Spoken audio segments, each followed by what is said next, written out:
variant. Okay, in a standard game variant, you can build 4 houses in a town center range and 6 houses in a capital. Now, I didn't really even explain what morale was. Morale decreases the amount of damage taken by offensive units from your enemy. So let's say, okay, well, the general basics of houses is that for each house, it's 10% less damage. So if you have 4 houses, you'd be taking 40% less damage, and that's monumental in early games and later games for sure. And pre to nano, on standard game variants, houses is really pretty much everything, up to the point where you can get a hero. And warrior hero gives you 50% morale. It acts like its own little capital with 5 houses, which is the best morale you can get in tournament game variants. So it's a no-brainer. The warrior hero in tournament game variants is the best hero you can make. And pre to nano, early ages, maybe the strategist is a better option, but even then, as age progresses, warrior hero is just easier to manage and great to have. So anyways, I only got 2 houses here, as you can see.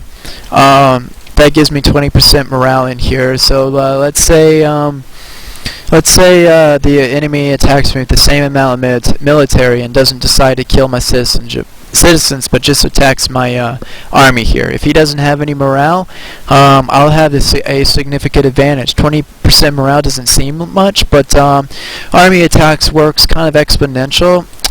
If my units if the 20% of the units stay longer on the first round of the enemy dying, his units are going to be have remaining swords less than mine, and those swords can keep attacking the healthy swords and so on. So army size and morale really makes a huge difference. You really just have to play around with it to realize how important morale is.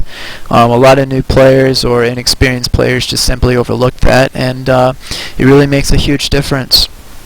So anyways, I'm kind of tired of playing this game here, so I'm going to try to just go in and kill the enemy. But I'm going to show you some micro tactics.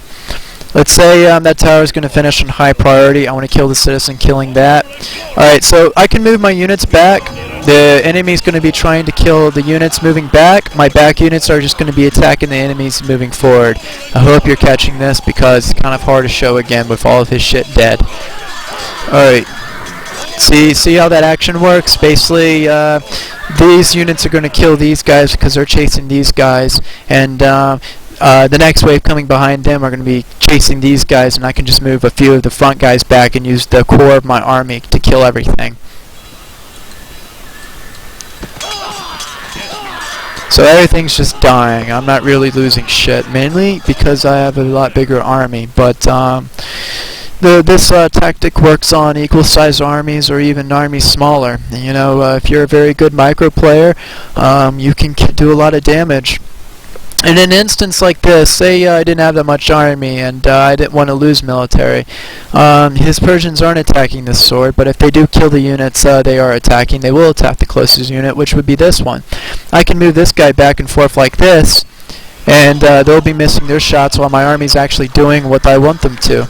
Another thing is that the surface area of units, I don't want them to pile up and try to attack the first guy. I'm going to run my swords in to the core of their army, and then I'm just going to tell them to attack, because all my swords will have the opportunity to really get an attack off. Alright, these Persians they're super effective against my swords. They don't have upgrades, so they're really not that strong anyways, but they're going to be a higher priority.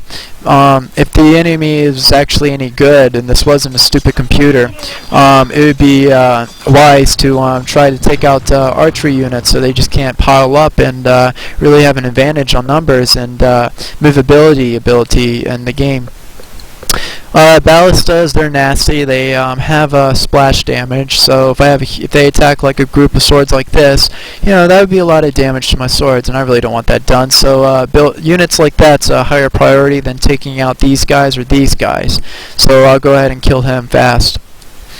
The funny trick about ballistas is, they're also known as ballies, but a really funny trick about them, they can't shoot further than like say here. So you can honestly just take 3 swords in and run up right on top of it, and they can't shoot you.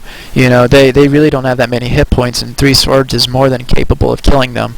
The idea with siege like ballistas is that you have enough military to protect them while they do the majority of the damage. But if you make a movement to get siege too fast, they're very expensive. So you honestly would be at a huge disadvantage if you lost them. So you got to be careful about that. All right, so I got I don't know, I'd say about 3/4 and 1/4 damaged overall military. Some of them look pretty healthy. So honestly,